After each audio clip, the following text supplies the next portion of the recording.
જયારે કાર્યાલય હું ગયો ને ત્યારે મને એવું પ્રેશર કરવામાં આવ્યું કે તમે રાજીનામું આપી દો. મેં કીધું તમે મને લેખિતમાં આપી દો. લેટર પેડ ઉપર પ્રમુખ સાહેબને કીધું કે હું તમને અહીંથી નિષ્ક્રિય કરું છું આમ આદમી પાર્ટીમાંથી. મને એવું તમે લેટર પેડમાં આપી દો તો મારે કઈ કરવું નથી. તો આમ આદમી પાર્ટીમાંથી મારું એ રાજીનામું નો એને સ્વીકાર્યું. મેં માંગણી કરી એ પ્રમાણે નો આલી શક્યા. એટલે મારી પાસે એક જ રસ્તો હતો કે મારે ન્યા જવું. અને એને ઈસુદાનભાઈ ને મેં ફોન પણ કરેલા, મારા ફોન પણ રિસીવ નથી કરેલા. જો અત્યારથી કાર્યકરના જો ફોન રિસીવ નથી કરતા તો આગળના સમયમાં જ્યારે સરકાર આવશે ત્યારે આ શું કરશે?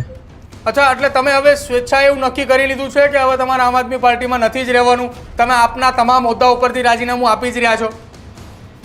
હા, હું બધા સંપૂર્ણપણે હોદ્દા ઉપરથી રાજીનામું આપું છું અને મારે કોઈ પણ પક્ષમાં જોઈન્ટ અત્યારે હાલ થવું નથી. અને અત્યારે મારે લોકોની સેવામાં મસ્ત રહેવું છે. હું 5 કામ સેવાના કરું, મને આનંદ મળે છે. બસ એવા જ કામ કરવા છે, સેવાની પ્રવૃત્તિ કરવી છે. મારે એકેય પક્ષમાં જોડાવું નથી. અત્યારે હાલ મારો વિચાર આ છે અને મારી ભેગા 3000 થી 4000 માણસો છે. જયારે આગામી સમયમાં જયારે એ અમને કહેશે ત્યારે અમે આગળનું પગલું ભરશું. અચ્છા, હિતુભા રાઠોડને મોરબી જિલ્લાની અંદર કોઈ મોટી જવાબદારી આપવામાં આવે આમ આદમી પાર્ટી તરફથી તો એવું તો નહીં થાય ને કે જવાબદારી સ્વીકારી લેશે અને એ હોદ્દાની લાલચની અંદર એ જવાબદારી સ્વીકારીને રાજીનામું આપવાની વાત પાછી લઈ લેશે?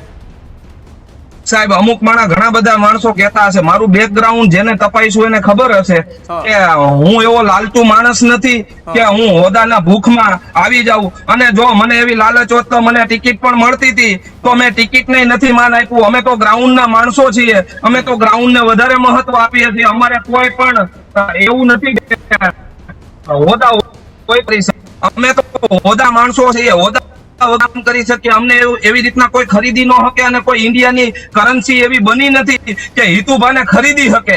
અમુક એવા આક્ષેપ કરતા ભાજપ વાળાએ મોકલ્યા, ભાજપ વાળાએ પૈસા આપી દીધા. હું કોઈ ભાજપ વાળા વ્યક્તિને ઓળખતો પણ નથી અને હું ભાજપથી જોઈન્ટ પણ નથી. અને આવા જે આક્ષેપ કરતા હોય તો એને ખુલ્લા મીડિયાના માધ્યમથી કહું છું, જો કોઈ આવું સાબિત કરી દે તો હું પેલી પોસ્ટ મારા મોબાઈલમાં ચડાવીશ.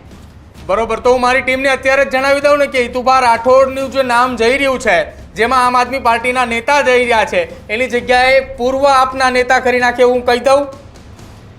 કહી દો, વ્યવસ્થિત રીતે કહી દો. પૂર્વ નહીં, હાવ આમાં ભૂંહી જ નાખો. મારે ભવિષ્યમાં આમ આદમી પાર્ટીમાં નથી આવું. કેમ કે આમાં જો રહીશ ને તો દિલ્હીની સરકાર આવશે ને તો અહીંયા ખુલ્લે આમ લૂંટ થશે ને એવું બધું જ થશે. એટલે મારે આમ આદમી પાર્ટીમાં ભવિષ્યમાં નથી આવું. ચોક્કસપણે ના જ પાડી દો, મારે રહેવું જ નથી. કેમ કે મારી રાજીનામું એ લોકોએ સ્વીકાર્યું નથી તો હું આપના મીડિયાના માધ્યમથી રાજીનામું સ્વીકારું છું.